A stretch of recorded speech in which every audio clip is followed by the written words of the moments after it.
வெற்றியை குறித்து, உயர்வை குறித்து, அங்கீகாரத்தை குறித்து அதிகமான கற்பனை, நிறைய கற்பனை பண்ணிட்டு திடீரென்று தங்களுடைய வாழ்க்கையில ஒரு தோல்வியை சந்திக்கும் போது நிறைய பேர் எடுக்கிற முடிவு என்ன அப்படின்னு சொன்னா, நான் இனி இந்த உலகத்திற்கு பிரயோஜனப்பட மாட்டேன். நீங்க 2 சாமுவேலின் புஸ்தகம் ஒரு வசனத்தை வாசிக்கலாம். 17ஆம் அதிகாரத்தினுடைய 23வது வசனத்தை வாசிக்கலாமா? 2 சாமுவேல் 17ஆம் அதிகாரத்தினுடைய 23வது வசனம். அகித்தோப்பேல் தன் யோசனையின்படி நடக்கவில்லை என்று கண்டபோது தன் கழுதையின் மேல் சேணம் வைத்து ஏறி தன் ஊரில் இருக்கிற தன் வீட்டிற்கு போய் தன் வீட்டு காரியங்களை ஒழுங்குபடுத்தி நாண்டு கொண்டு செத்தான். அவன் தகப்பன் கல்லறையிலே அவனை அடக்கம் பண்ணினார்கள். கவனிங்க, இந்த இடத்துல இந்த அகித்தோப்பேல் என்கிற மனுஷனை குறித்து உங்களுக்கு நல்லா தெரியும். தாவீதோடு இருந்தவன். இப்போ தாவீதை தன்னுடைய சொந்த மகன் துரத்தி விட்டதுனால இவர் என்ன கெஸ் பண்றாரு அப்படின்னு சொன்னா, அப்சலோம் பார்க்கிறதுக்கு ரொம்ப அழகா இருக்கிறான். அப்சலோமுடைய உச்சம் தலை முதல் உள்ளம் கால் வரை ஒரு பழுதும் இல்லை. அப்சலோம் ரொம்ப அட்ராக்டிவான பர்சன்.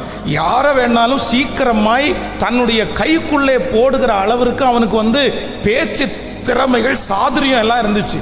அதனால இவர் என்ன பண்ணார் அப்படின்னு சொன்னா, இந்த அப்சலோமோட நம்ம சேர்ந்துட்டு ஆலோசனை கொடுத்து அவனுடைய தகப்பனாரை நம்ம அது வரைக்கும் தகப்பனாருக்கு ஊழியம் செய்தான், அந்த தகப்பனாரை விட்டுரும் அப்படின்னு முடிவு பண்ணிட்டான். இப்போ அவரை விட்டுட்டீங்க வந்தான். தாவீது எதுக்காகவே ஜெபம் பண்ணதில்லை, தான் யுத்தத்திற்காக ஜெபிச்சதில்லை, அந்நிய நாட்டினுடைய ராஜா தனக்கு எதிராய் வந்த போது ஜெபம் பண்ணதில்லை. ஆனா தாவீது தன்னுடைய வாழ்க்கையிலே ரொம்ப சின்சியரா ஜெபம் பண்ணது எதுக்கு அப்படின்னு சொன்னா, ஆண்டவரே அகித்தோப்பேலின் ஆலோசனையை பைத்தியமாக்குவீராக அப்படின்னு ஜெபம் பண்ணா.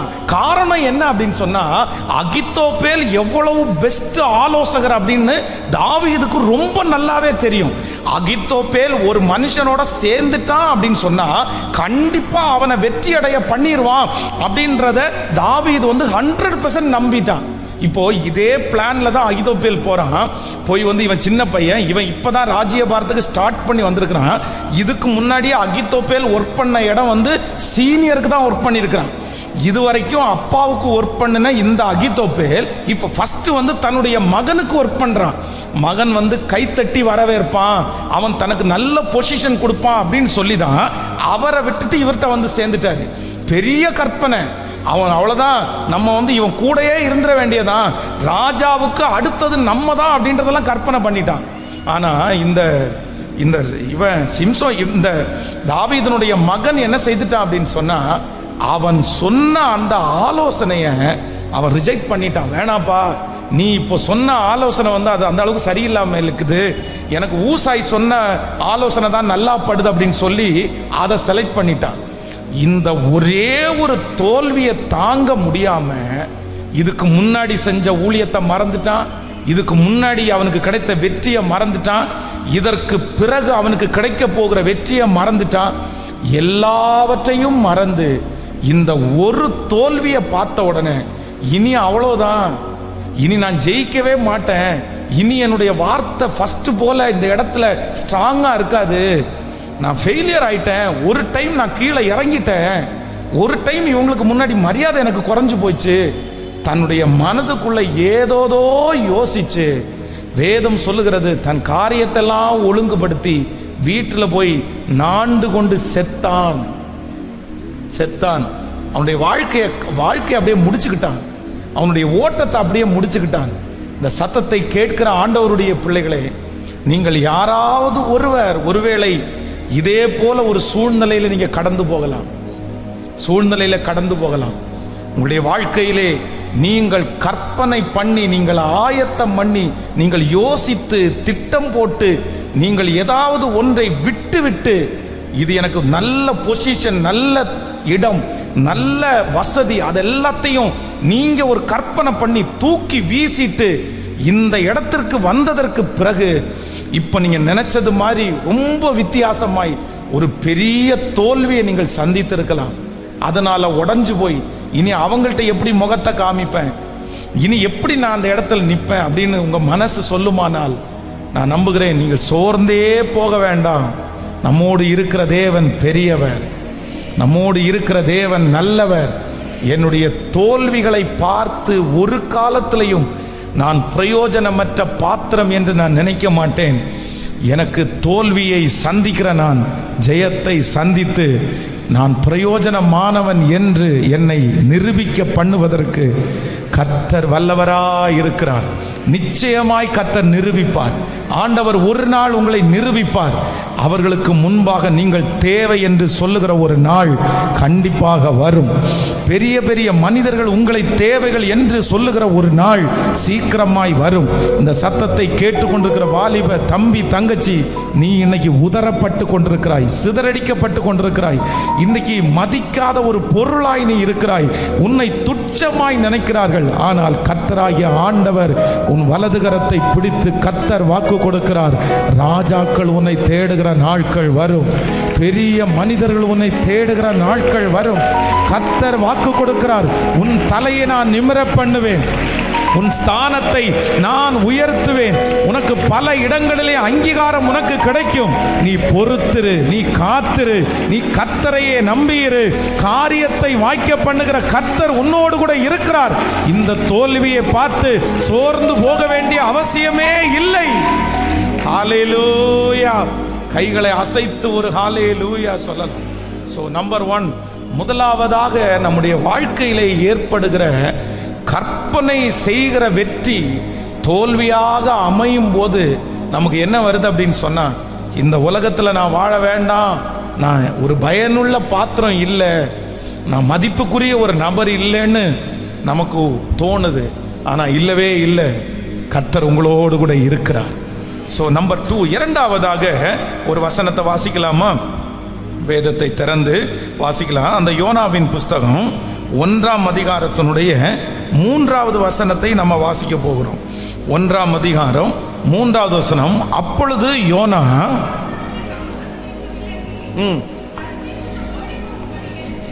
கர்த்தருடைய சமூகத்தினின்று விலகி தர்சீசுக்கு ஓடி போகும்படி எழுந்து யோப்பாவுக்கு போய் தர்சீசுக்கு போகிற ஒரு கப்பலை கண்டு கூலி கொடுத்து நான் கர்த்தருடைய சமூகத்திலிருந்து விலகும்படி அவர்களோட தர்சீசுக்கு போக கப்பல் ஏறினான். கவனிங்க ஆண்டவருடைய பிள்ளைகளே, இந்த இடத்துல இந்த யோனா இரண்டாவதாக நான் வேஸ்ட்டு, நான் பிரயோஜனம் இல்லை அப்படின்னு சொல்றதுக்கு என்ன காரணம் அப்படின்னு சொன்னா, ஆண்டவர் இவனை எங்கே போக சொன்னார் அப்படின்னா நினிவே போக சொல்றாரு.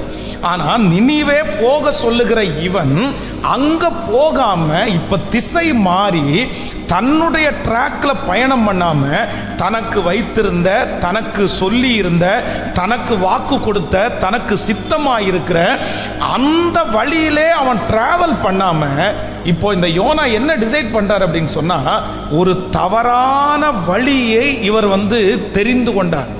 ஒரு தப்பான வழியை இவர் சூஸ் பண்ணார். தன்னுடைய பாதை ஆண்டவர் தான் பேசினார்னு அவருக்கு தெரியும். அவன் ஒரு தீர்க்கதரிசி. ஆண்டவர் எல்லா வார்த்தையும் அவனிடத்துல கொடுத்து கர்த்தர் அனுப்புகிறார். கர்த்தருடைய சித்தம் கண்டிப்பாக அவன் நினிவேவுக்கு போகிறதா ஆண்டவருடைய சித்தம். ஆனா இந்த யோனா என்ன பண்ணிட்டான் அப்படின்னு சொன்னா, வழி மாறிட்டான்.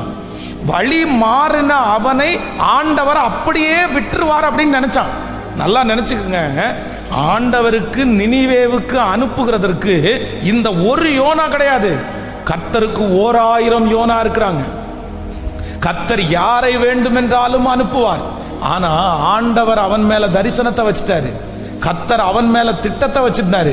அதனால அவனைத்தான் அனுப்பணும்னு கர்த்தர் சித்தம் கொண்டிருந்தார். இப்போ திசை மாறி போன இந்த யோனா வழியில் அவங்க கண்டுபிடிச்சிடுறாங்க, நீ கர்த்தருடைய சமூகத்திலே நான் பயபக்தியாய் வாழ்ந்தவன், ஆனா நான் கர்த்தருடைய சமூகத்தை விட்டு ஓடி வந்திருக்கிறேன். உடனே அவங்க எல்லாம் என்ன சொல்றாங்க அப்படின்னு சொன்னா, அங்க இருக்கிற மொத்த பேரும் இந்த பிரச்சனையிலிருந்து காப்பாற்றப்படுவதற்கு அவரவர் அவர்களுடைய தேவனை நோக்கி கூப்பிடுறாங்க. ஆனா உண்மையா ஜெபம் பண்ண வேண்டியது யாரு? கேட்கல. உண்மையா மனம் திரும்ப வேண்டியது யாரு? உண்மையாய் தன்னுடைய வழியை குறித்து துக்கப்பட்டு வருத்தப்பட்டு ஆண்டவரே என்னை மன்னிச்சிருங்கன்னு கத்த வேண்டியது யார் அப்படின்னா யோனா. அத்தனை பேரும் தங்களுடைய குற்றத்தை அங்கே சமர்ப்பிக்கிறார்கள். ஆனா வழி தவறி போன இந்த யோனா மட்டும் என்ன சொல்றான் அப்படின்னு சொன்னா, நான் தவறி போனதே, நான் டிசைட் பண்ணிட்டேன், நான் விழுந்துட்டேன், நான் உங்க பேச்சை கேட்கல, நான் தப்பு பண்ணிட்டேன், நான் இந்த மாதிரி ஒரு குழியில போய் நான் விழுந்துட்டேன், என் வாழ்க்கையை நானே சூஸ் பண்ணிட்டேன். ஆனா இனி எனக்கு என்ன முடிவு அப்படின்னு சொன்னா, நான் இப்படியே போய் குழிக்குள்ள விழுந்து சாகிறது தான் என் முடிவு. நான் திரும்பி வரவே முடியாதுன்னு ஒரு டிசைட் பண்ணிட்டான். இந்த சத்தத்தை கேட்கிற ஆண்டவருடைய பிள்ளைகள் இதுல ரொம்ப கவனமா இருக்கணும். சிலர் ஒரு டைம் சாட்சியை கெடுத்துட்டாங்கன்னு வச்சுங்களேன், ஒரு டைம் ஊழியத்தை விட்டுட்டாங்கன்னு வைங்களேன், ஒரு டைம் தவறான ஒரு காரியத்தை அவங்க டிசைட் பண்ணி ஒரு முடிவு எடுத்து அந்த தவறான காரியத்தில் டிராவல் பண்ணி அதன் நிமித்தமாய் நிறைய பேர் குற்றப்படுத்தி, இதனால தான் நீ இப்படி பண்ற, இதனால தான் உனக்கு இப்படி ஆயிடுச்சு, நீ யார் சொல்லியும் கேட்கல அப்படின்னு தன்னுடைய பேரை கெடுத்துட்டாங்கன்னா அவங்க மனசுல என்ன நினைச்சிருவாங்க அப்படின்னு சொன்னா, நான் விழுந்து போன ஒரு மனுஷன், நான் இனி திருந்துவதற்கு இனி நான் திருந்துறதுக்கு வாய்ப்பே இல்லை. என் தலையெழுத்து அப்படி எழுதியாச்சு, என்னுடைய தலையில ஆண்டவர் இதை எழுதிட்டாரு. இது நானா தேடி போனேன், இது நானா ஓடி போனேன், இது என்னுடைய, நான் சொல்லி யாரை சொல்லி நான் கேட்கல, இது என் தலை மேல வர வேண்டியதுதான். நான் எல்லாம் இந்த சத்தத்தை கேட்கிற யாரோ ஒருத்தர் இது சொல்றதுக்கு ஒருவேளை ஈஸியா இருந்தா கூட உங்க இருதயம் அப்படியே தடுமாறிக்கொண்டே இருக்கலாம். யோனாவை மாதிரி என்னை விட்டுருங்க, நான் இந்த குடியிலே நான் இருந்துடுறேன், என்னை விட்டுருங்க, நான் இந்த பாதாள குழியிலே நான் இருந்துடுறேன், என்னை விட்டுருங்க, நான் இந்த போதைப் பொருளுக்கு அடிமையாயிட்டேன், என்னை விட்டுருங்க. மனைவியை பார்த்து நிறைய கணவனார் ஒரு வேளை சொல்லலாம், என்னை விட்டுருமா நீ, இல்லைங்க ஒரு வாழ்க்கை இருக்குது, இல்லை என்ன விட்டுரு. மனைவி ஒருவேளை கணவனை பார்த்து சொல்லலாம், சாரி நான் தான் பண்ணது தப்பு, என்னை விட்டுருங்க. பிள்ளைகள் சொல்லலாம். ஆனா இந்த இடத்துல இந்த யோனா செய்த இந்த இரண்டாவது தவற நீங்க யாருமே செஞ்சிடாதீங்க. நான் நம்புறேன் நீங்க திரும்பவும் கர்த்தருக்காக கண்டிப்பாக பயன்பட முடியும். எவரையும் மேன்மைப்படுத்தவும் பலப்படுத்தவும் அவருடைய கரத்தினால் ஆகும். குயவனுடைய கையிலே அவன் வரைந்து கொண்டிருக்கிற பாத்திரம் அவன் கையிலே கெட்டு போயிற்று.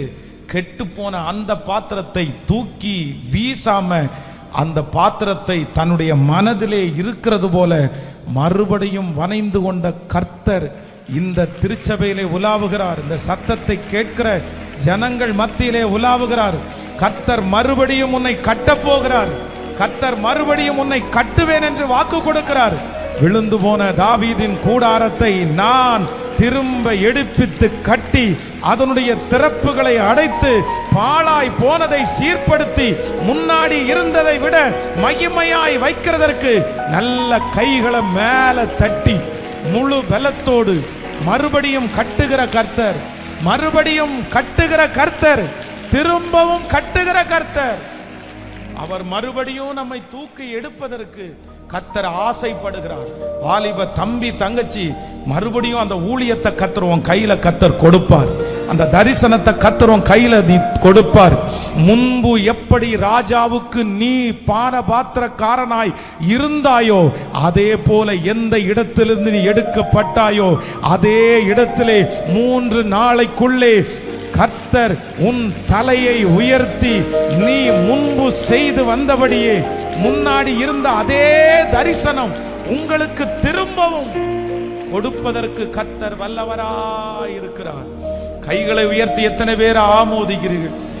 யெகோவா ஓசேனோ என்னை மீண்டும் கட்டுகிறீர், யெகோவா சபையோ என்னை ஆளுகை செய்கிறீர்.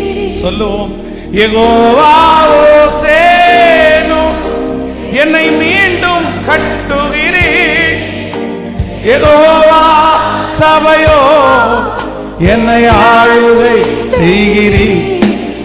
நீரெல்லாம் ஒன்றுமில்லையே, ஓ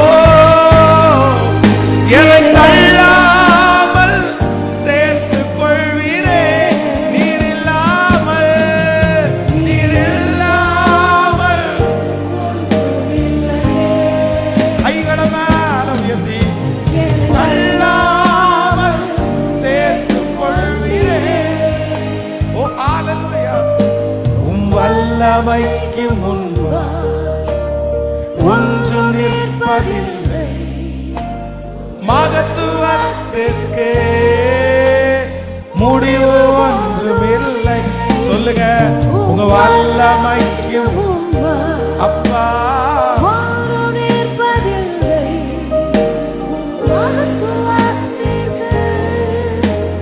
முடிவு ஒன்றுமில்லை. யெகோவா ஓசேனு என்னை மீண்டும் கட்டுகிறீர், யெகோவா சபையோ என்னை ஆளுகை செய். சொல்லுவோம், யெகோவா ஓசேனு என்னை மீண்டும், யெகோவா சபையோ என்னை ஆளுகை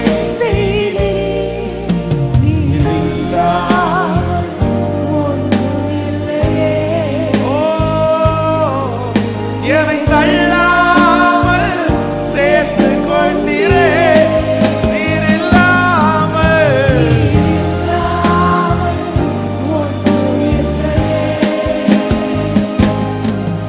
என்னை தள்ளாமல் சேர்த்து கொண்டிரே. ஹல்லேலூயா. இந்த யோனாவினுடைய வாழ்க்கையில இந்த யோனா செய்த மிகப்பெரிய தவறு என்ன அப்படின்னு சொன்னா, திரும்பி வரணுன்ற எண்ணம், திரும்பி வரணுன்ற ஒரு முயற்சி, திரும்ப நான் வரணுன்ற ஒரு ஆசை அவனுடைய இருதயத்தில் இல்லவே இல்லை. மறுபடியும் நான் வரணும், மறுபடியும் நான் வரணும். அதான் நிறைய பேர் பார்த்தீங்க அப்படின்னு சொன்னா தங்களை தாங்களே காயப்படுத்திக்குவாங்க, தங்களை தாங்களே காயப்படுத்திக்குவாங்க. எதுக்கு உன்னை காயப்படுத்துறேன்னு கேட்டா, நான் தப்பு செய்தேன், நான் தப்பு செய்தேன். இந்த சில கணவன் மனைவிக்குள்ள சண்டை வரும்போது பார்த்தீங்க அப்படின்னு சொன்னா, மனைவி தன்னையே அடிச்சுக்குவாங்க, கணவன் தன்னையே அடிச்சுக்குவாங்க, அவங்க அடிக்க மாட்டாங்க. இந்த மாதிரிலாம் கேள்விப்பட்டிருக்கிறேன். நான் எனக்கே பனிஷ்மெண்ட் கொடுத்துக்கிறேன். நான் சொல்றேன், உங்களுக்கு நீங்க பனிஷ்மெண்ட் கொடுக்கறதுனால எந்த பிரயோஜனமும் இல்லை, எந்த பிரயோஜனமும் இல்லை. தன் பாவங்களை மறைக்கிறவன் வாழ்வடைய மாட்டான், அவற்றை அறிக்கை செய்து விட்டு விடுகிறவனோ இரக்கம் பெறுவான். ஆமேன் சொல்லுங்கள். இன்றைக்கு ஒரு முடிவு எடுங்க. இந்த ஜெபத்தில் இந்த சத்தத்தை கேட்கிற உங்க நிறைய பேர் மேல ஆண்டவர் பெரிய தரிசனங்களை, பெரிய திட்டங்களை ஆண்டவர் வைத்திருக்கலாம்.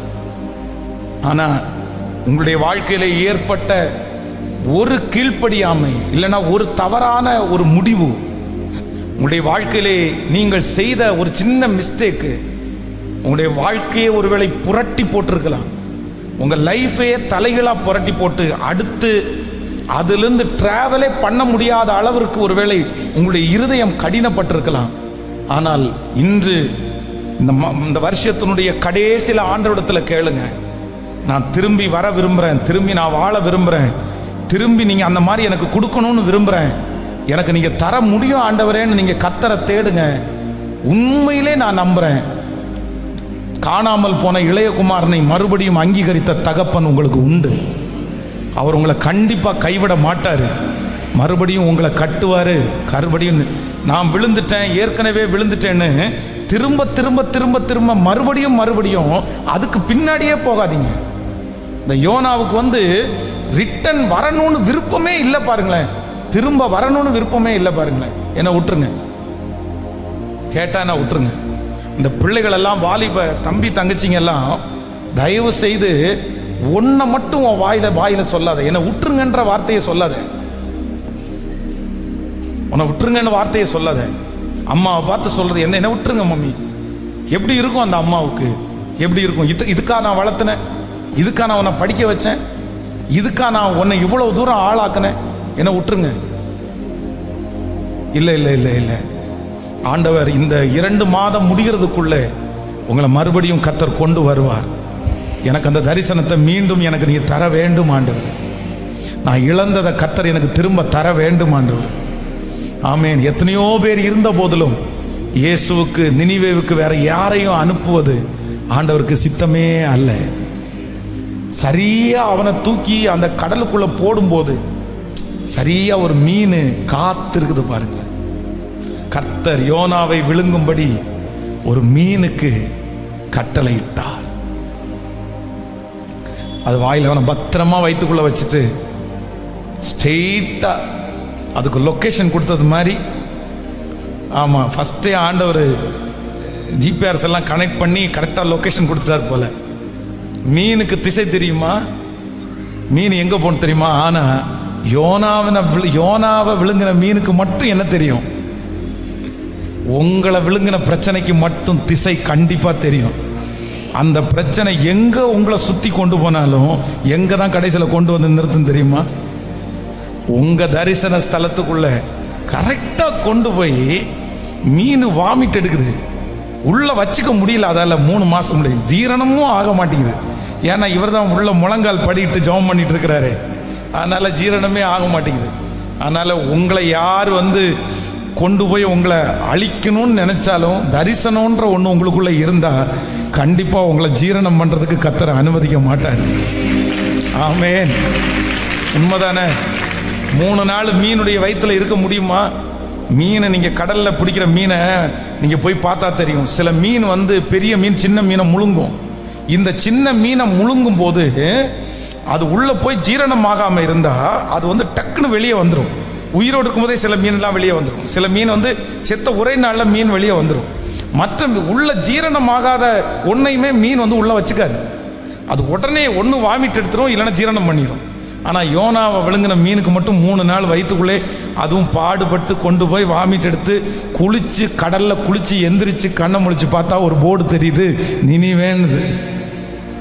எப்படி இருக்கும் பாருங்களேன். ஏண்டா, நான் வரவே வேண்டான்னு நினச்ச இடம் எங்கே சுற்றினாலும். நான் சொல்கிறேன் தம்பி தங்கச்சி, உன் மேலே ஆண்டவருடைய விஷன் இருக்கிறதுனால நீ எங்கே போனாலும் ஆண்டவர் உன்னை விட மாட்டார். எங்கே போனாலும் நீ நினிவேக்கு நின்று தான் ஆகணும். மீன் வாமிட் எடுக்கும், அப்போ நினிவே போட தான் நீங்கள் பார்ப்பீங்க.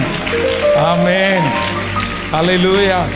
அதான் சொல்கிறேன், நான் முன்பாக போனாலும் அவர் இல்லை, பின்பாக கிரியை செய்தும் அவரை காணேன். ஆனாலும் நான் போகும் வழியை அவர் அறிவார். அவர் என்னை சோதித்த பிறகு பொன்னாக நான் விளங்குவேன். ஆமென். விசுவாசிக்கிறீங்களா? விட்டுருங்க, இன்னையோட தூக்கி போட்டுருங்க. உங்களுக்கு மறுவாழ்வை கர்த்தர் தருவார். ஒரு நியூ லைஃபை கர்த்தர் வச்சிருக்கிறார். என் தேவனிடத்தில் ஒரு புதிய வாழ்க்கை இருக்கிறது. என் தேவனிடத்தில் ஒரு புதிய சரீரம் இருக்கிறது. உங்களுடைய பழக்கத்தை கர்த்தர் மாற்றி போடுவாரா? இந்த ஜபத்தில் குடி பழக்கத்திற்கு அடிமையாகி திரும்பி வெளியே வர முடியாமல் உங்கள் மனைவியை பார்த்து கூட நீங்கள் சொல்லி இருக்கலாம், எனக்காக ஜெபம் பண்ணுறதை விட்டுருமா, எனக்காக ஜெபம் பண்ணுறதை விட்டுருமா, உங்களுக்கு ஒரு அப்பா இருந்ததை விட்டுருமா அப்படின்னு மனசை. பாஸ்டர், உண்மையிலே தீர்க்க தரிசனமான வார்த்தை. நான் தான் அப்படி சொன்னேன், எனக்குள்ளே நான் சொன்னேன். அவ்வளோதான், நம்ம கதை முடிஞ்சிச்சு போல, நம்முடைய வாழ்க்கை முடிஞ்சிருச்சு போல. ஆனால் கர்த்தர் மட்டும் உங்கள் பக்கத்தில் அப்படியே உலாவி உங்களை தோலை தட்டி கொடுத்து, யார் சொன்னா உன்னை விட்டுருக்கணும்னா அங்கேயே நான் விட்டுருப்பேன். உன்னை அழிக்கணும்னு நினைச்சா அந்த கப்பலிலே அத்தனை பேரும் சேர்ந்து உன்னை கொண்டிருப்பாங்க. ஆனால் எல்லா இடத்துலையும் நான் உனக்கு தயவை பாராட்டி உன்னை இதுவரையிலும் தப்புவிக்க பண்ணதுக்கு ஒரு பெரிய நோக்கம் உண்டு. நீ இந்த பிரச்சனையை விட்டு ஒரு நாள் வெளியே வருவாய். நீ இந்த தவறை விட்டு ஒரு நாள் வெளியே வருவாய். பிரதர், சிஸ்டர், என் அன்பு தகப்பன் தாயே, உன்னுடைய மகனை கர்த்தர் திரும்ப கொண்டு வருவார். உங்க மகளை கர்த்தர் திரும்ப கொண்டு வருவார். அந்த யோனாவை கர்த்தர் திரும்ப கொண்டு வருவார். ஹalleluya. யெகோவா ஓசேனு என்னை மீண்டும் கட்டுகிறீர். யெகோவா சபையோ என்னை ஆளுகை செய்கிறீர். கைகளை உயர்த்தி யெகோவா, யெகோவா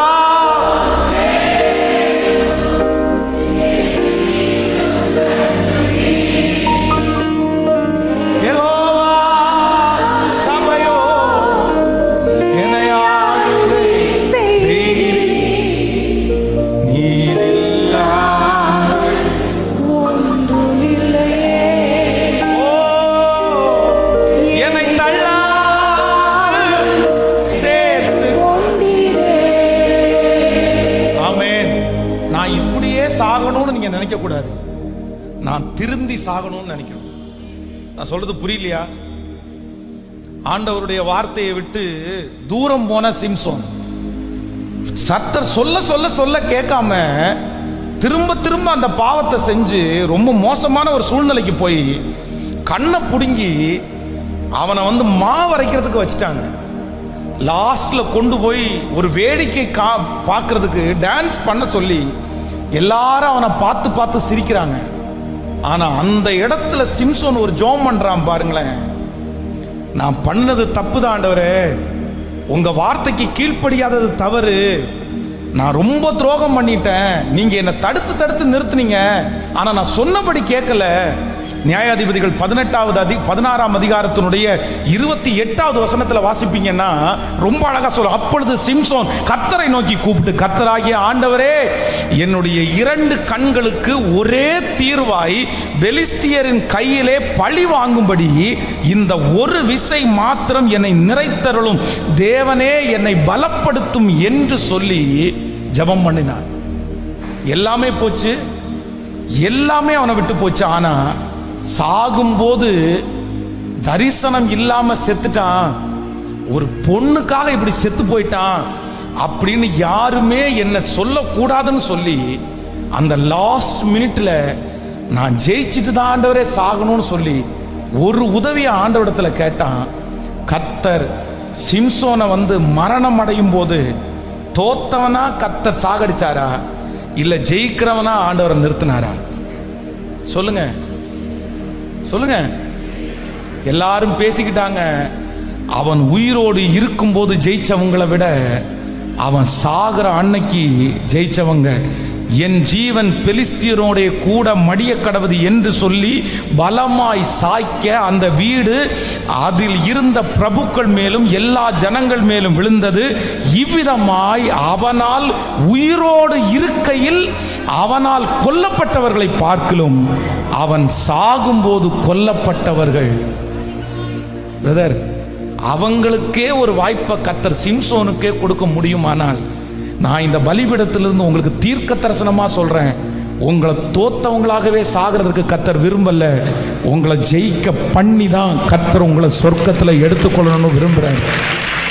நீங்க ஜெயிச்சுதான் பரலோகத்திற்கு போகணும், நீங்க ஜெயிச்சுதான் இந்த உலகத்தினுடைய கண்ணை மூடணும், நீங்க வெற்றி அடைஞ்சுதான் இந்த உலகத்தை விட்டு கடந்து போகணும். கைகளை தட்டி அந்த அபிஷேகத்திற்காய் கர்த்தரிடத்துல கேளுங்க. இல்ல இல்ல, நீங்க திரும்பி வருவீங்க, கர்த்தர் உங்களை திரும்ப எடுப்பார், உங்களை திரும்ப கட்டுவார். திரும்ப ஆடல் பாடல் சத்தம் கேட்கும், திரும்ப களிப்பின் சத்தம் கேட்கும், திரும்ப புகழ்ச்சியின் சத்தம் கேட்கும், திரும்பவும் மேடைகள் உங்களுக்காக ஆயத்தமாக்கப்படும், மறுபடியும் உங்களை அழைக்கிற நாள் வரும், மறுபடியும் உங்களை கர்த்தர் கனப்படுத்த வல்லவர். கைகளை தட்டி அந்த அந்த மகிமை வேணும்னு சொல்றவங்க சத்தமா இயேசுவேன்னு கூப்பிட்டு, சத்தத்தை உயர்த்தி ஆமென் இயேசுவேன்னு கூப்பிட்டு, அந்த மாதிரி சூழ்நிலையில இருக்கிறவங்க எல்லாரும் முழு பலத்தோடு எஸ் எஸ், இல்ல இல்ல இல்ல, கர்த்தர் உங்களை ஜெயித்து ஜெயித்து ஜெயித்து, ஹalleluya ஹalleluya, யெகோவா ஓசேனு என்னை மீண்டும் கட்டுகிறீர், யெகோவா சபையோ என்னை ஆளுகை செய்கிறீர், யெகோவா ஓசேனு என்னை மீண்டும் கட்டுகிறீர், யெகோவா சபையோ என்னை ஆளுகை செய்கிறீர், நீர் இல்லாமல் ஒன்றுமில்லையே, ஓ ஹalleluya, என்னை தள்ளாமல் சேர்த்துக் கொள்வீரே, நீர் இல்லாமல் ஒன்றுமில்லையே, என்னை தள்ளாமல் சேர்த்துக் கொண்டீரே. ரொம்ப அழகான ஒரு பாடல். மலைகள் பர்வதங்கள் மெழுகு போல உருகும், தடைகள் ஒவ்வொன்றாய் உன் மேலிருந்து அகலும். நான் நம்புறேன், இந்த செய்தியை பிரசங்கம் பண்ணிட்டு இருக்கும் போதே கர்த்தருடைய ஒரு பெரிய அனாயிண்டிங், ஒரு பெரிய பிரசன்னம் உங்க நிறைய பேரை தொட்டு கொண்டே இருக்கிறது. கர்த்தர் உங்களை விசேஷமானவர்களாய் கர்த்தர் தெரிந்து கொள்ளுகிறார். ஆமேன். மறுபடியும் மறுபடியும் மறுபடியும் ஆண்டவர் உங்களை அழைச்சிட்டே இருக்காரு. ஸ்டாண்ட் ஆயிராதீங்க. அப்படியே நீங்களே டிசைட் பண்ணி அப்படியே இதுதான் அப்படின்னு உட்காராதீங்க. இல்லை, ஆண்டவர் வந்து திறக்கணும்னு நினைச்சாருன்னா அண்டர் கிரவுண்ட்லேயே வழி திறக்கிறதுக்கு கர்த்தர் வல்லவர். கடலிலே கர்த்தருக்கு வழி இருக்குது. ஆண்டவருக்கு இல்லாத வழி எதுவுமே இல்லை. ஆண்டவரோடு திறக்கிற வாசலை ஒருத்தரும் அடைக்கவே முடியாது. நான் நம்புறேன். இதை விசுவாசிங்க. எனக்கு இந்த வார்த்தையை பிரசங்கம் பண்ணும்போது எனக்குள்ள அப்படி ஒரு ஃபீல் ஆகுது, எனக்குள்ள அப்படி ஒரு சந்தோஷம் இருக்குது. அந்த மாதிரி சிச்சுவேஷன்ல இருக்கிறவங்க நிறைய பேர் மூடப்பட்ட துறவுகளை கர்த்தர் திறக்கிறது மாதிரி நான் தூர்த்து கர்த்தர் மறுபடியும் அந்த துறவுகளை தோன்றது மாதிரி நான் ஃபீல் பண்றேன். அவருடைய பிரசன்னம் அப்படி செய்கிறது. இல்ல, ஆண்டவர் உங்களை மறுபடியும் உங்களுடைய பாவங்களை கர்த்தர் மன்னிக்கிறார், உங்க அக்கிரமங்களை கர்த்தர் மன்னிக்கிறார், உங்க மீறுதல்களை ஆண்டவர் மன்னிக்கிறார், உங்களுடைய தடுமாற்றத்தை ஆண்டவர் மன்னிக்கிறார், உங்களுடைய கீழ்ப்படியாமை ஆண்டவர் மன்னிக்கிறார், நீங்கள் எடுத்த தவறான முடிவுகளை ஆண்டவர் மன்னிக்கிறார். எல்லாத்தையும் மன்னிச்சு உங்களுக்கு ஆரம்பத்தில் ஆண்டவர் உங்க மேல என்ன திட்டம் வச்சாரோ, என்ன நோக்கம் வச்சாரோ, என்ன அபிஷேகத்தை வச்சாரோ, அந்த அபிஷேகத்தை கவனிங்க.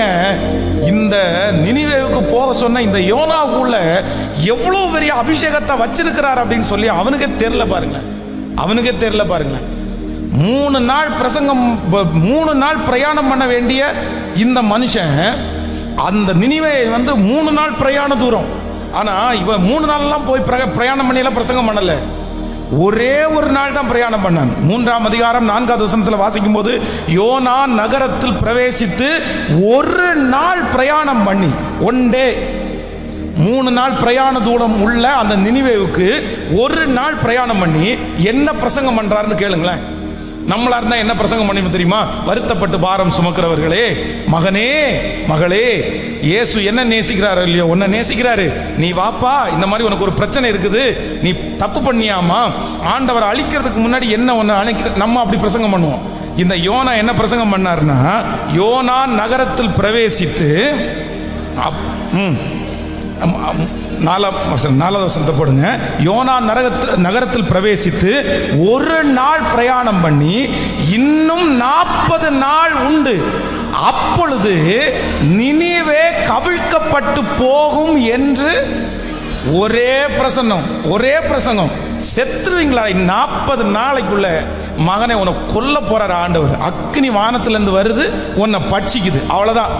நீ இதுக்கு மனம் திரும்புன்னு இல்லை, இதுக்கு ஒரு வழி இருக்குன்னு இல்லை, கர்த்தரத்தை எதுவுமே இல்லை. இன்னும் 40 நாளைக்குள்ள நீங்க எல்லாம் சாக போறீங்க, அவ்வளவுதான், உறுதி சொல்லிட்டு போயிட்டே இருக்காரு. ஆனா இவர் ஒரு நாள் பிரசங்கம் பண்ணாரு, ஒரு நாள் பிரயாணம் பண்ணி அந்த செய்தி சகல ஜனங்களுக்குள்ளேயும் பிரசித்தமாகி ராஜா முதல்ல ஆடு மாடுகள் குழந்தைகள் எல்லாரும் எங்க போனாங்க அப்படின்னா அப்படியே முழங்கால் படிட்டு, இவனுடைய பிரசங்கத்துக்கு எவ்வளோ பெரிய பவர் பாருங்களேன்.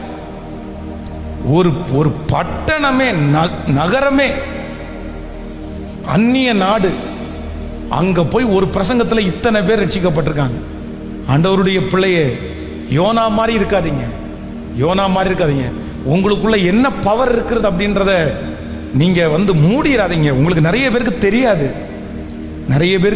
நீங்க உங்களை சாதாரணமா நினைக்கிறீங்க, நீங்க உங்களை குறைவா நினைக்கிறீங்க. இல்ல, ஆண்டவர் உங்களை கொண்டு என்னென்னமோ கர்த்தர் செய்ய சித்தம் வச்சிருக்கிறாரு. உங்களை கொண்டு கர்த்தர் போக வேண்டிய தூரம் வெகு தூரம், நீங்க பண்ண வேண்டிய பிரயாணம் இன்னும் நிறைய. கர்த்தர் உங்களுக்கு நிறைய கிருபைகளை கர்த்தர் தரப்போறாரு. ஏராளமான மனிதர்கள் உங்களை பார்த்து பிரமிக்க போகிறார்கள், ஆச்சரியப்பட போகிறார்கள். உங்களுடைய சாதுரியத்தை பார்க்கும்போது நிறைய பேருக்கு ஆச்சரியமா இருக்க போகிறது. இந்த மனுஷனா அப்படின்னு சொல்லி உங்களை பார்த்து மெச்சி கொள்ளுகிற அந்த நாள் வரப்போகிறது. கர்த்தர் சொல்லுகிறார், உங்ககிட்ட இருக்கிற திறமை, உங்ககிட்ட நான் வச்சிருக்கிற அபிஷேகம், உனக்குள்ளே இருக்கிற அந்த பலன், அது சாதாரணமானது அல்ல. அது மலைகளை பெயர்க்கக்கூடிய அளவிற்கு, யாரும் போக முடியாத அளவு இடத்திலே, யாரும் நெருங்க முடியாத இடத்திலே, இதோ இந்த சத்தத்தை கேட்டுக் கொண்டிருக்கிற ஒரு சிலரை கர்த்தர் அனுப்புகிறார். உன் வார்த்தையில் அவ்வளவு பெரிய பவர், உங்க ஜெபத்துக்கு அவ்வளவு பெரிய பவர் இருக்க போகுது. எஸ், ஆமென். கைகளை தட்டி அப்படியே ஆமோதிக்கிறவர்களுக்கு ஆமோதிக்கிறவர்களுக்கு ஸ்தோத்திரம். உங்க வம்சத்தில் இருக்கிற எல்லாரை விட, உங்க குடும்பத்தில் இருக்கிற எல்லாரை விட நீங்கள் தான் தாவீது, நீங்கள் தான் தானியேல், ஓ நீங்கள் தான் சாத்ராக், ஆபேஸ், நேகோ. கர்த்தர் அவ்வளவு பெரிய பவர். அக்கினி அக்கினி அக்கினி ஜுவாலையாய், அக்கினி ஜுவாலையாய் உனக்கு விரோதமாய் எழும்புகிற எந்த ஆயுதமாய் இருந்தாலும் நீங்கள் போய் நிற்கும் போது அது உங்களை சேதப்படுத்தவே முடியாது. அவ்வளவு பெரிய பவர், அவ்வளவு பெரிய பவரை நமக்குள்ளே வைத்திருக்கிற கர்த்தர். ஹல்லேலூயா. ஆண்டவரே, போனதெல்லாம் போகட்டும், வெகு தூரம் பிரயாணம் பண்ணி அந்த அந்த சத்துரு உங்களை திரும்ப திரும்ப உங்க காதுல பேசி பேசி பேசி, இல்ல இல்ல இல்ல இதுதான் உனக்கு, இதான் உனக்கு, இதான் உனக்கு, இனி இதை தான் நீ டிராவல் பண்ணணும், இதுல இருந்து நீ வெளியே வரவே முடியாது, இதுல இருந்து உன்னை நான் வெளியே கொண்டு வரவே முடியாது, இந்த கடன்ல இருந்து நீ வெளியே வரமாட்ட, இது நீ செத்தா கூட இந்த கடன் உனக்கு முடியாது, என்னென்னமோ உங்களை டிராவல் பண்ண வச்சுக்கலாம். உங்க மனசை முழுக்க முழுக்க ஆக்குப்பை பண்ணி நீங்க அனுபவிச்ச அந்த தோல்வியை, இது சாகிற வரைக்கும் உனக்கு தோல்விதான், இதை ரெக்கவரே பண்ண முடியாதுன்னு 24 மணி நேரமும் ஒரு சத்தத்தை உங்க காதுல நீங்க கேட்டுட்டே இருக்கலாம். ஆனா அந்த சத்தத்தின் மத்தியில இன்னொரு சத்தம் இங்க தொனிக்குது. கர்த்தர் அந்த சத்தத்தை ஸ்டாப் பண்ணி, நோ, யார் சொன்னா, யார் சொன்னா? தெற்கத்தி வெள்ளங்களை திருப்புகிற கர்த்தர், தெற்கத்தி வெள்ளங்களை திருப்புகிற கர்த்தர். ஓ ஹல்லேலூயா. அவர் புயபலத்தோடு எழும்புகிறார். அவர் எழும்பி நிற்கும் போது, அவர் எழும்பி நிற்கும் போது சமுத்திரம் இரண்டாக பிரியும். அவர் எழும்பி நிற்கும் போது செங்கடல் அவருக்கு முன்பாக, யோர்தான் அவருக்கு முன்பாக நிற்கவே முடியாது, நிற்கவே முடியாது. கொண்டு வருவார், உங்களை திரும்ப கொண்டு வருவார். எல்லாருடைய சத்தத்தையும் கர்த்தர் அதம் பண்ணுவார். உங்களுக்கு விரோதமாய் பேசின அத்தனை நாவுகளும் தங்கள் கைகளினால் தங்கள் வாய்களை அவர்கள் பொத்திக் கொள்ளுவார்கள், அவர்கள் பொத்திக் கொள்ளுவார்கள். உங்கள் பிள்ளைகளை குறித்து பேசின அத்தனை நாவுகளும் தங்கள் கைகளினால் அவர்கள் வாயை பொத்திக் கொள்ளுவார்கள். அப்படி கர்த்தர் உங்களை மீட்டெடுக்க போகிறார். எருசலேமை அவர் மீட்டெடுப்பார். அவர் ஜனங்களை அவர் மீட்டெடுக்க வல்லவர், மீட்டெடுக்க வல்லவர். ஹல்லேலூயா. எத்தனை பேர் ஆமோதிக்கிறீர்கள்? விலையில்லாமல் நீங்கள் விற்கப்பட்டிருக்கலாம், ஆனா அவர் தன்னுடைய சொந்த இரத்தத்தையே சிந்தி உங்களை கர்த்தர் விலைக்கு வாங்குறதற்கு கர்த்தர் வல்லவராயிருக்கிறார்.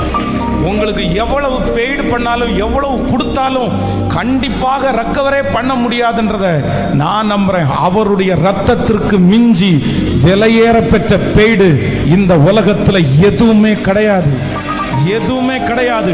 கர்த்தருடைய ரத்தம், ஆண்டவராகிய இயேசு கிறிஸ்துவின் ரத்தம் சகல பாவங்களையும் நீக்கி உங்களை சுத்திகரிக்கும். இந்த உலகத்திலேயே விலையேற பெற்றது இயேசுவின் ரத்தம். அவருடைய ரத்தத்தை அவர் உங்களுக்காக விலைக்கரையமா கொடுப்பாரு, அவர் விலைக்கரையமா கொடுப்பாரு. உங்களை மீட்டு கொள்ளுகிற கர்த்தர் அவர். ஹல்லேலூயா. எல்லாருமே இன்னைக்கு ஜெபிக்கணும்னா இங்கிருந்து போகும்போதே எப்படி போகணும் அப்படின்னு சொன்னா, நான் சாதாரணமானவன் அல்ல, கர்த்தர் என்னை ஒரு நோக்கத்திற்காக தான் இந்த உலகத்தில் கர்த்தர் என்னை வைத்திருக்கிறார். ஆமேன் சொல்லுங்கள். டிஷ்யூ பேப்பரை பார்த்தீங்க அப்படின்னா, கை துடைக்கிற இந்த டிஷ்யூ பேப்பருக்கு ஒரு பேப்பரை மட்டும் தனியாக எடுத்து இதுக்கு எவ்வளோ சார் ரேட்டு, இதுக்கு எவ்வளோ சார் கொடுக்கணும் அப்படின்னு கேட்டிங்கன்னா, நான் சொல்கிறேன், அந்த கடைக்காரர் என்ன சொல்லுவார் அப்படின்னு சொன்னால், இதுக்கு நீ காசு கொடுக்க வேணாப்பா, நீ ஃப்ரீயாக வச்சுக்கோ. ஒரு அந்த டிஷ்யூ பேப்பருக்கு ஒரு பாக்ஸுக்குள்ளே இருந்தால் தான் மதிப்பு. 10 பேப்பர், 20 பேப்பர், 50 பேப்பர் ஒன்றா சேர்ந்தாதான் 2 ரூபா 3 ரூபா மதிப்பு. ஒரு பேப்பரை மட்டும் தனியாக எடுத்து அந்த பேப்பருக்கு நம்ம பணம் கொடுக்குற அளவுக்கு அவ்வளோ குறைவான பணம் நம்மகிட்ட இல்லை, பணமே இல்லை, அதுக்கு மதிப்பே இல்லை. ஆனால் அந்த பேப்பர் கை துடைக்கிறதுக்கு நமக்கு யூஸ் ஆகுது. நான் நம்புகிறேன், அவருடைய ரத்தத்தால் சம்பாதிச்சு கர்த்தர் இவ்வளவு தூரம் வளர்த்தி ஆதரிச்ச உங்களுக்கும் எனக்கும் வேல்யூ இல்லைன்னு மற்றவங்க சொல்றதுனால நம்ம வேல்யூ இல்லாமல் போயிடுவோமா? நான் நம்புறேன், நீங்களும் நானும் கோடிகளுக்கு சமம். கர்த்தர் நம்மை பார்க்கிறது சாதாரணமாய் அல்ல, கர்த்தர் நம்மை விசேஷமாய் பார்க்கிறார். கர்த்தர் நம்மை ரொம்ப பெரிய இடத்துல கர்த்தர் பார்க்கிறார். ஹல்லேலூயா. நம்பர் 3, மூன்றாவது ஒரே வார்த்தையில் சொல்லி உங்க எல்லாரையும் ஜெபிக்கிறதுக்கு நான் ஜெபிக்க ஆசைப்படுகிறேன். 1ஆம் அதிகாரம் 2வது வசனத்தை வாசிக்கலாம்.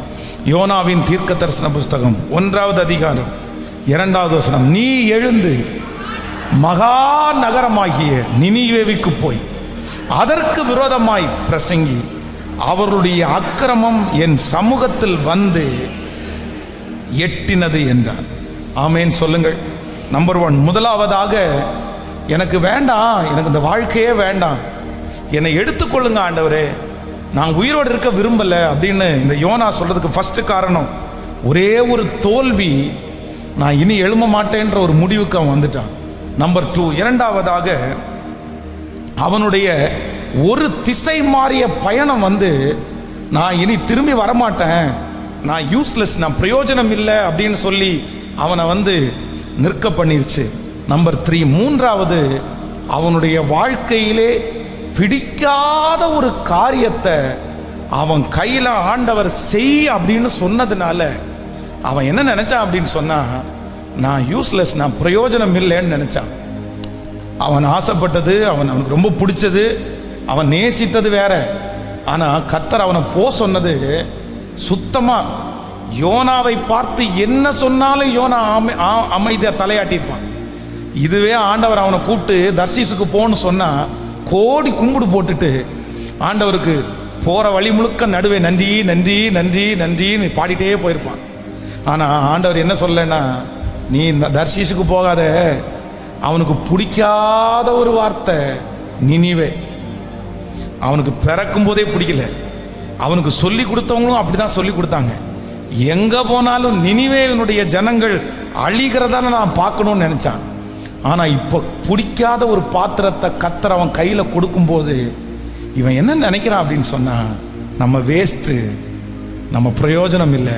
இந்த சத்தத்தை கேட்கிற அன்பு ஆண்டவருடைய பிள்ளைகளே, நீங்க விருப்பப்பட்டது, ஆசைப்பட்டது, ஜெபம் பண்ணது, நீங்க உபவாசம் இருந்தது, எதையுமே உங்க கையில கொடுக்காம நீங்க வேண்டான்னு நினைச்சது, இது மட்டும் எனக்கு கிடைக்கவே கூடாது, இது மட்டும் என் வாழ்க்கையில அனுபவிக்க கூடாது. உங்க அம்மாவை பார்க்க நீங்க அப்படி ஜெபம் பண்ணிருக்கலாம். உங்க அப்பாவை பார்க்க உங்க கூட இருக்கிற யாரோ ஒருத்தருக்கு நடந்த அந்த காரியத்தை வச்சு அவங்கள பார்க்கும் போதெல்லாம் இந்த மாதிரி மட்டும் என் வாழ்க்கையில வந்துடக்கூடாதுன்னு நினைச்ச ஒன்ன கர்த்தர் இப்போ உங்க கையில கொடுத்து நீ இப்ப டிராவல் பண்ணுன்னு ஆண்டவர் உங்களை அனுப்பும் போது ரொம்ப மனம் உடைஞ்சு போய், அவ்வளோதான், என் கற்பனை பண்ணது, நான் நினைச்சது எதுவுமே நடக்காம ஆப்போசிட்டா எனக்கு வந்திருக்கு, அதனால நீங்க யூஸ்லெஸ், பிரயோஜனம் இல்லைன்னு ஒருவேளை என்னை எடுத்துக்குங்க ஆண்டவரேன்னு சொல்லலாம். ஆனா உண்மையிலேயே என்ன அப்படின்னா, உங்களுக்கு பிடிச்சதை விட பிடிக்காததை கர்த்தர் உங்க கையில கொடுக்கும்போது நீங்க நன்மையா ஏத்துக்கொள்ளுங்க. அந்த பிடிக்காத காரியத்தை கொண்டு கர்த்தர் அந்த பட்டணத்தையே கர்த்தர் ரட்சித்தார். அவன் பிடிச்சதை அவன் கையில கொடுத்திருந்தா கூட இவ்வளவு பெரிய மகிமையை யோனா பார்த்திருக்கவே முடியாது. பிரதர், உங்களுக்கு பிடிச்சது மாதிரி, நீங்க டிசைன் பண்ணது மாதிரி, நீங்க யோசிச்சது மாதிரி, நீங்க எழுதி வச்சது மாதிரி ஒரு குடும்பம் அமைஞ்சிருந்தா கூட நீங்க கண்டிப்பா இப்படி செஞ்சிருக்க மாட்டீங்க. இவ்வளவு பெரிய அளவுக்கு கர்த்தர் உங்களை கொண்டு வந்திருக்க மாட்டாரு. ஆனா நீங்க பிடிக்காத ஒன்ன கர்த்தர் உங்க கையில கொடுத்ததை ஆசையா ஏற்றுக்கொண்டு நான் உமக்காக செய்வேன்னு நீங்க அர்ப்பணிச்சீங்கன்னா, நீங்க பிடிச்சதை கொடுக்கும்போது எவ்வளவு பெருசா செய்வீங்களோ அதை விட பல மடங்கு கர்த்தர் இந்த பிடிக்காத இந்த சூழ்நிலையில கர்த்தர் உங்களை கொண்டு கண்டிப்பாக கர்த்தர் செய்வார். கர்த்தர் சொல்லுகிறார், நீ ஒப்புக்கொடு, நீங்க ஒப்புக்கொடு. எந்த அளவுக்கு அப்படின்னு சொன்னா, இந்த நினிவேயினுடைய சூடு இவனுக்கு பொறுத்துக்கவே இல்லை. எப்பவுமே நமக்கு வெயில் உடம்பு வேர்த்துச்சுன்னு வைங்களேன், நிறைய பேருக்கு கோபம் ரொம்ப அதிகமாக வரும். அதனால நான் என்ன நினைக்கிறேன்னா, நினிவேயை போய் இவனுடைய பிரசங்கம் வந்து ரொம்ப கோபமாக தான் இருந்திருக்கும். பயங்கரமாக கோபமாக கத்திட்டு வந்து ஒரு இடத்துல உட்காந்தா மேலே இருந்து வெயில் சொல்லுன்னு உச்சியிலே அடிக்குது. என்னடா இப்படி அடிக்குதே அப்படின்னு பார்த்தா, ஒரு ஆமணக்கு செடி அப்படியே முளைச்சு ஒரே நாள்ல மரமா நிழல் கொடுக்குற அளவுக்கு வந்துச்சாமா. இந்த வெயிலின் மத்தியில ஒரு ஆமணக்கு செடியினுடைய நிழல் வந்து இவனுக்கு சொர்க்கமா தெரிஞ்சிச்சு பாருங்களேன். அப்பாடா, அந்த அவனுடைய அவ்வளவு டென்ஷனையும் அப்படியே இந்த ஆமணக்கு செடி குறைச்சிருச்சு. அப்படியே ரிலாக்ஸா அப்படியே படுத்து தூங்கலான்னு நினைக்கும் போது வேதம் சொல்லுகிறது, கர்த்தர் ஒரு பூச்சிக்கு கட்டளை இட்டார். இது சும்மா இருக்குமா? அவ்வளவுதான். நைட் ஆகிறதுக்குள்ள எல்லாத்தையும் குச்சியா மாத்திருச்சு.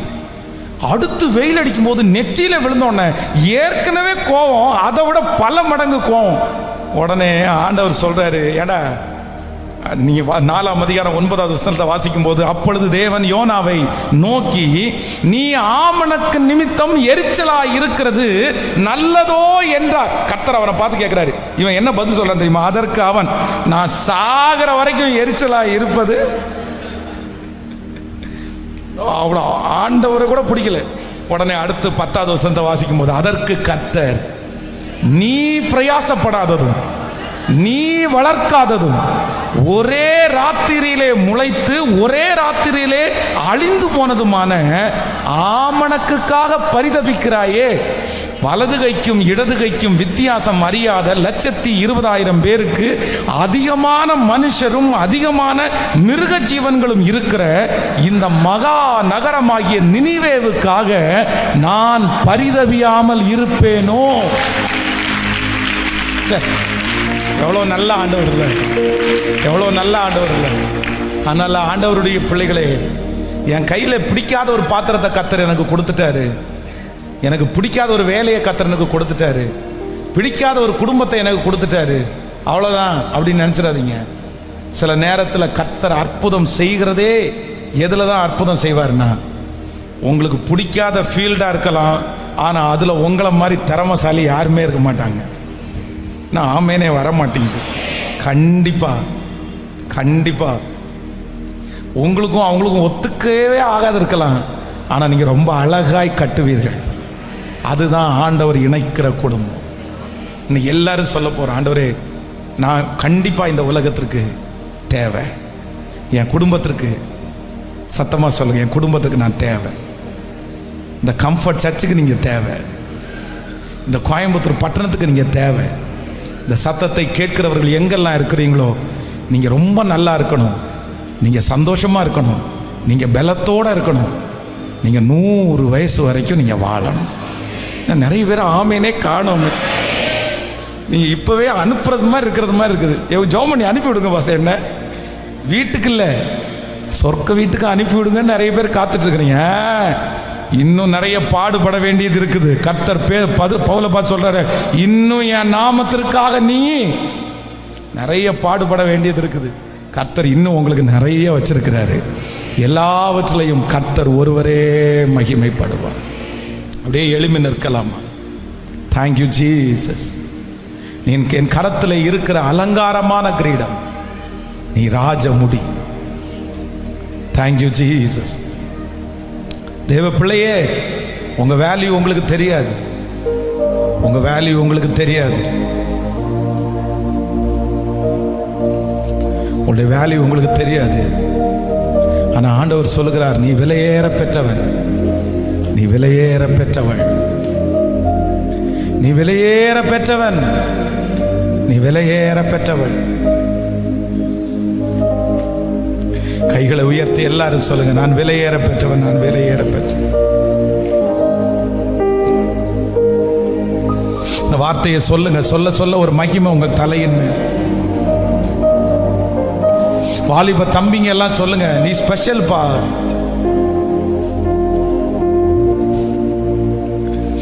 அவர் உங்களை பார்த்தது இப்போ அல்ல, நீங்கள் கருவிலை இருக்கும்போதே உங்களை அவருடைய கண்கள் கண்டது.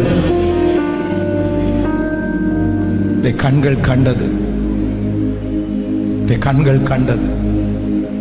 ஒரு நிமிஷம் அப்படியே கண்களை என்னை திறந்து பாருங்க.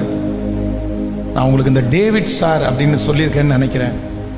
என்னுடைய 7th ஸ்டாண்டர்ட் 7ஆம் வகுப்பிலிருந்து என்னுடைய 10ஆம் வகுப்பு படிக்கிற வரைக்கும் என்னுடைய சண்டே ஸ்கூல் டீச்சர் பேதுருன்ற ஒரு வாத்தியார். ஒரு வேஷ்டி கட்டியிருப்பார். அவர் கட்டுற வேஷ்டியும் முக்கா வேஷ்டி தான் இருக்கும். ஒரு ஒயிட் கலரை அரக்கை சட்டை போட்டிருப்பாரு. ஒவ்வொரு சண்டேவும் ஓப்பனாக சொல்கிறேன், சண்டே ஸ்கூலில் அட்டன் பண்ணும்போது எங்களுக்கு காமெடியாக இருக்கும், ரொம்ப காமெடியாக இருக்கும். அவர் பாடம் நடத்துறதுக்காக வருவார், ஆனால் அவர் பிரசங்கம் பண்ணிட்டு தான் போவார். 3 பாயிண்ட் பிரசங்கம் பண்ணிட்டு போவார். நாங்கள் கேட்குறது மாதிரி நடிப்போம், ஆனால் கேட்க மாட்டோம். ஸோ ஒரு நாள் அப்படியே பாடம் நடத்திட்டு இருக்கும்போது பார்த்தீங்கன்னா அப்படியே ஏங்கி ஏங்கி அழுறாரு, ஏங்கி ஏங்கி அழுறாரு. ஏங்கி ஏங்கி அழுது எங்களுக்கு நேராக கையை நீட்டி, உங்களில் ஒரு 2-3 பேர் ஆண்டவர் ஊழியத்துக்காக அழைக்கிறாரு, நீங்க பெரிய ஊழியம் செய்ய போறீங்க அப்படின்னு அவர் சொல்லிட்டே இருக்காரு.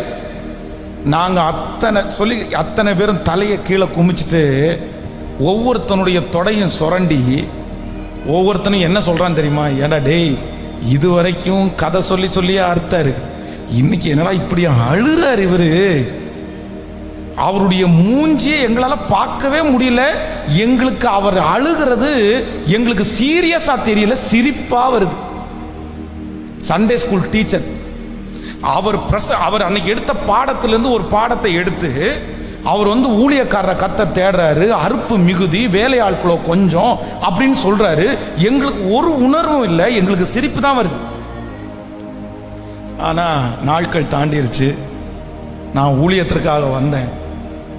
ஆனா எனக்கு ஒரு வாய்ப்பே கிடைக்கல. அந்த பேதுரு சாரை பார்த்து, அவருடைய ஒரு மகன் மூளை வளர்ச்சி இல்லாத பிள்ளை, அந்த பேதுரு சாரை பார்த்து, சார் அன்னைக்கு நீங்க பேசுனது எனக்கு அவ்வளவு சீரியஸா தெரியல சார், ஆனா உண்மையிலே உங்க அழுகையின் ஜபம் தான் சார், நீங்க அன்னைக்கு அப்படி அந்த வார்த்தை தான் என்ன ஊழியக்காரனா இன்னைக்கு மாத்தி இருக்குது, நான் அதை ஃபீல் பண்றேன்னு சொல்லி அவருக்கு ஒரு தேங்க்ஸ் சொல்லல.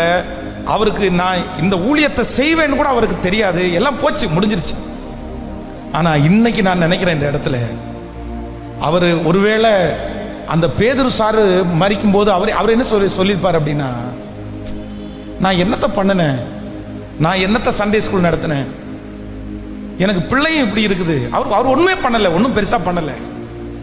ஆனா உண்மையிலே அந்த பேதுரு சார் அப்படின்ற அந்த ஒரு மனுஷன், அந்த ஒரு நபர் இன்றைக்கு இந்த ஊழியத்தில் இப்படி ஒரு ஊழியக்காரன் நிற்கிறதுக்கு ஒரு விதையை அன்னைக்கு போட்டிருக்கிறார், அன்றைக்கு போட்டிருக்கிறார். அவர் சாதாரணமானவரா எல்லாருடைய கண்ணுக்கும் தெரியலாம், ஆனா பரலோகத்தினுடைய பார்வைக்கு அந்த பேதுரு சார் இன்னைக்கு எங்க இருக்காருன்னா எட்டாத உயரத்தில் இருக்காரு. நான் நம்புறேன், இந்த சத்தத்தை கேட்கிற ஆண்டவருடைய பிள்ளைகளே, நீங்க ஒருவேளை யாருக்குமே பிரயோஜனம் இல்லைன்னு நினைக்கலாம், ஆனா இல்ல, அது உங்களுக்கே தெரியாது. நீங்க எவ்வளவு வேல்யூ பர்சன் அப்படின்னு உங்களுக்கே தெரியாது, உங்களை சுத்தி இருக்கிற நிறைய பேருக்கு தெரியாது. ஆனா நான் நம்புறேன், பரலோகத்திற்கு தெரியும். அதனாலதான் இத்தனை ஆபத்து வந்தும், இத்தனை பிரச்சனை வந்தும் நீங்க சாகல, நீங்க மரிக்கல, நீங்க உயிரோடு இருக்கிறதுக்கு ஒரு பெரிய நோக்கம் உண்டு. உங்களுடைய வேல்யூ பரலோகத்துக்கு தெரியும், உங்க வேல்யூ ஏசப்பாவுக்கு தெரியும், கர்த்தருக்கு தெரியும், ஆண்டவருக்கு தெரியும். நான் ஒண்ணுமே பண்ணலையா ஆண்டவரே, நான் ஒண்ணுமே செய்யலையா ஆண்டவரே, நான் எதையுமே சம்பாதிக்கவே இல்லையா ஆண்டவரே, நான் எதையுமே பத்திரப்படுத்தவே இல்லையா ஆண்டவரே, நான் என்ன பண்ணினேன், நான் என்ன செஞ்சேன் அப்படின்னு உங்க மனசு கேக்குதா? கர்த்தர் உங்க பக்கத்துல நிக்கிறாரு. நீ ஏன் மகனே அப்படின்னு நினைக்கிற? நீ என் பார்வைக்கு மிகவும் கனம் பெற்றவன், நீ என் பார்வைக்கு நீ கனம் பெற்றவன், நீ ஸ்பெஷல். உன்னை கொண்டு செய்ய வேண்டியதை நான் செஞ்சிட்டு இருக்கிறேன், உன்னை கொண்டு செய்ய வேண்டியதை நான் செய்வேன். நீ மறைஞ்சிருந்தாலும் நீ மாணிக்கம், நீங்கள் மறைந்திருந்தாலும் அவருடைய கரத்துல இருக்கிற மாணிக்கம் இல்ல. கர்த்தர் அதனாலதான் உங்களை கர்த்தர் வளர்த்தினார். எத்தனை பேர் பிடுங்கணும்னு நினைச்சதுக்கு அப்புறம் கூட உங்களை பிடுங்க முடியல, எத்தனை பேர் உங்களை அழிக்கணும்னு நினைச்சு கூட உங்களை அழிக்க முடியல. காரணம் என்னன்னா வேற ஒண்ணுமே இல்லை. சத்துரு உங்களை எத்தனை அழிக்கணும்னு நினைச்சாலும் அவர் உங்களுக்கு பாதுகாப்பு கொடுத்ததற்கு காரணம் நீங்க ஸ்பெஷல்னு பரலோகத்திற்கு தெரியும், ஏசப்பாவுக்கு தெரியும். கைகளை தட்டி அது போதும் ஆண்டவரேன்னு சொல்லுங்க. ஓ ஹalleluya.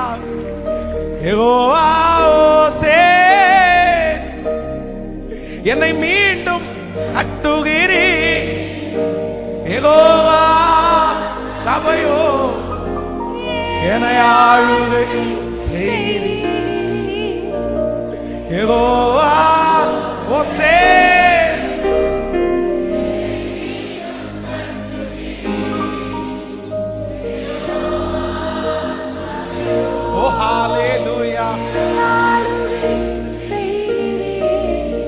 நீரில்லா ஒன்றுமில்லை. என்னை தள்ளாமல் சேர்த்து அழகான ஒரு பாடல். தேவா நான் எதினால் விசேஷித்தவன், ராஜா நான் அதை தினம் யோசிப்பவன், எதினால் இது எதினால் நீர் என்னோடு கூட வருவதினால். தாகம் கொண்ட தேவ ஜனம் வானம் பார்க்குது, ஆவல் கொண்ட கண்மலையும் கூட சொல்லுது, ஆனா மின் மாறாவின் நீரை தேனாக மாற்றும் என் நேசர் என்னோடு உண்டு. நான் நம்புறேன் ஆண்டவருடைய வருகை தாமதிச்சா நெக்ஸ்ட் இயர் 2025ல நீங்க அத்தனை பேரும் ஒரு வேல்யூ உள்ள பர்சனா நிறைய பேருடைய கண்ணுக்கு நீங்க தெரிவிங்க. ஹalleluya. சோ வாலிப தம்பிகளும் தங்கச்சிகளும், நான் நம்புறேன் நீ மண்ணுக்குள்ள கடந்தாலும் நீ மாணிக்கம். நீ மண்ணுக்குள்ள கிடக்கிறதுனால நீ மண்ணோட சேர்ந்து மண்ணாயிர மாட்ட, நீ மாணிக்கம். வேல்யூவே இல்லாத சில விஷயத்துக்காக உன்னுடைய வேல்யூவான உன்னுடைய வாழ்க்கையை நீ வீண் பண்ணிடாத. மண்ணுக்காக மாணிக்கத்தை இழந்துடக்கூடாது.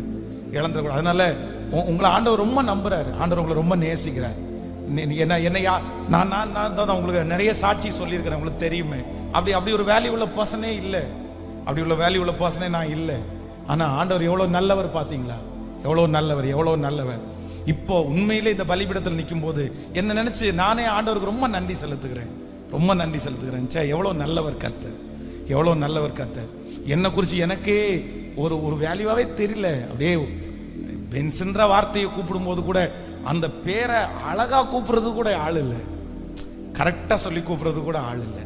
ஆனா ஆண்டவர் ரொம்ப நல்ல. அதனால நான் சொல்றேன், இன்னைக்கு ஒருவேளை நீங்க ஒரு கஷ்டப்பட்ட வீட்டில் இருக்கலாம், இன்னைக்கு ஒரு கிழிஞ்ச ட்ரெஸ் போட்டிருக்கலாம், இன்னைக்கு ஒருவேளை நீங்க சமுதாயத்திலே மதிக்கப்படாத ஒரு நபரா இருக்கலாம், இன்னைக்கு நீங்க ஒரு பெரிய பொருட்டாவே எடுக்கப்படாம இருக்கலாம். ஆனா நான் நம்புறேன், தரிசனம்ன்ற ஒண்ணு உங்களுக்குள்ள இருக்கிறதுனால, கர்த்தர்னு ஒருத்தர் உங்களுக்குள்ள வந்ததுனால, கண்டிப்பாக ஒரு நாள் இந்த தீ எரிந்து நீங்கள் நிறைய பேருக்கு பிரயோஜனமாய், ஹalleluya, சேர்ந்து கரங்களை தட்டி அந்த பாடலை பாடி நம்ம எல்லாரும் ஜெபித்து முடிக்க போகிறோம்.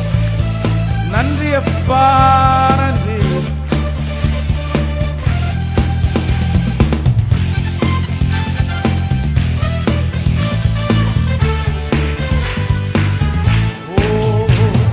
தேவா நான் எதினால் விசேஷித்தவன், ராஜா நான் அதை தினம் யோசிப்பவன். தேவா நான் எதினால் விசேஷித்தவன், ராஜா நான் அதை தினம் யோசிப்பவன். இது எதினா நீர் என்னோடு வருவதினா, இது எதினா நீர் என்னோடு இருப்பதினா. மேகஸ்தம்பம் மேலிருந்து பாதுகாக்குது, பாதை காட்ட பகல் கூட செல்லுது. மேகஸ்தம்பம் மேலிருந்து பாதுகாக்குது, பாதை காட்ட பகல் எல்லாம் கூட செல்லுது. அன்பான தேவன் என்னோடு, அது போதும் என் வாழ்வே. அன்பான தேவன் என்னோடு வருவார், அது போதும் என் வாழ்வே. கைகளை மேல தட்டி தேவா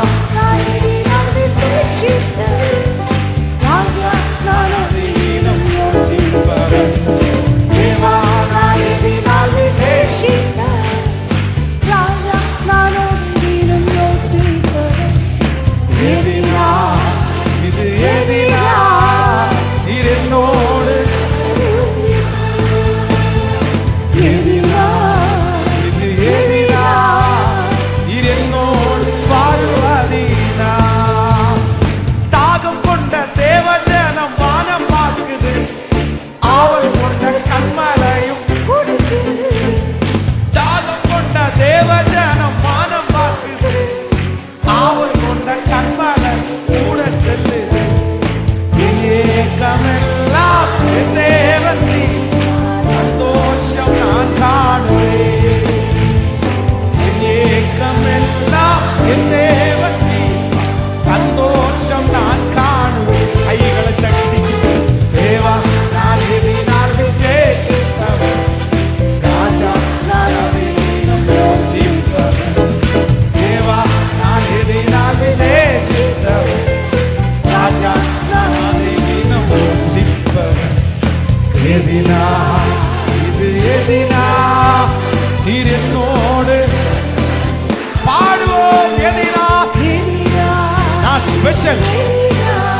கசப்புகள் காலத்திட்டாலும் பாசமுள்ள ஒரு மரம் கூட சருது. வாழ்க்கையிலே கசப்புகள் காலத்திட்டாலும் பாசமுள்ள ஒரு மரம் கூட வருது. மாறாவின் நீரை தேனாக மாற்றும் என் நேசர் என்னோடு வல்லவர்.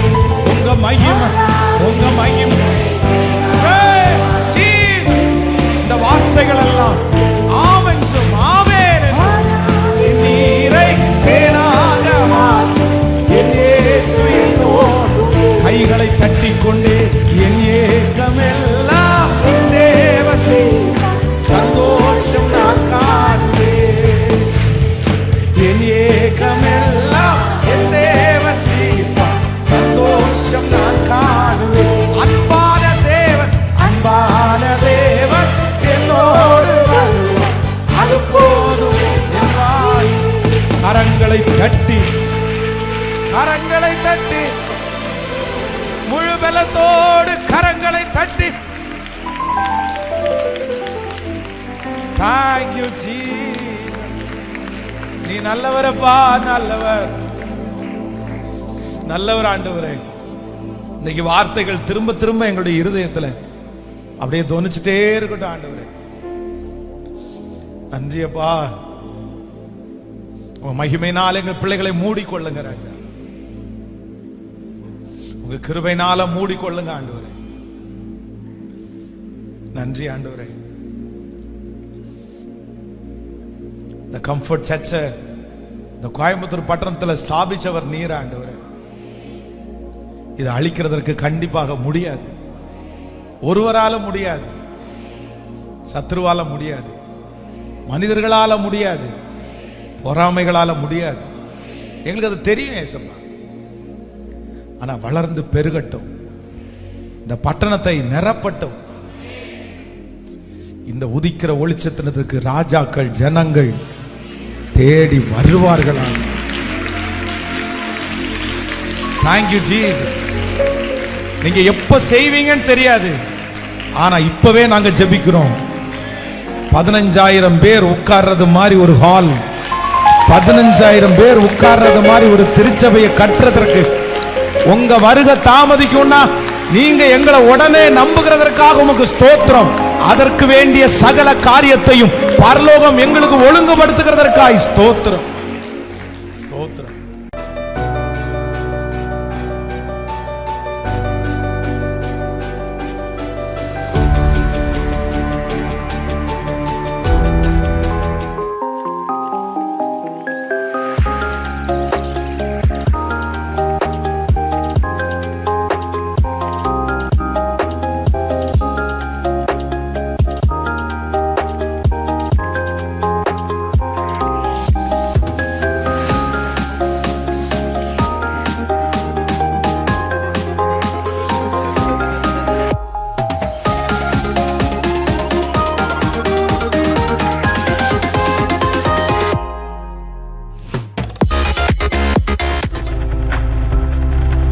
நீங்கள் பார்த்து கொண்டிருப்பது உங்கள் ஜாய் டிவி. உங்கள் துக்கம் சந்தோஷமாய் மாறும்.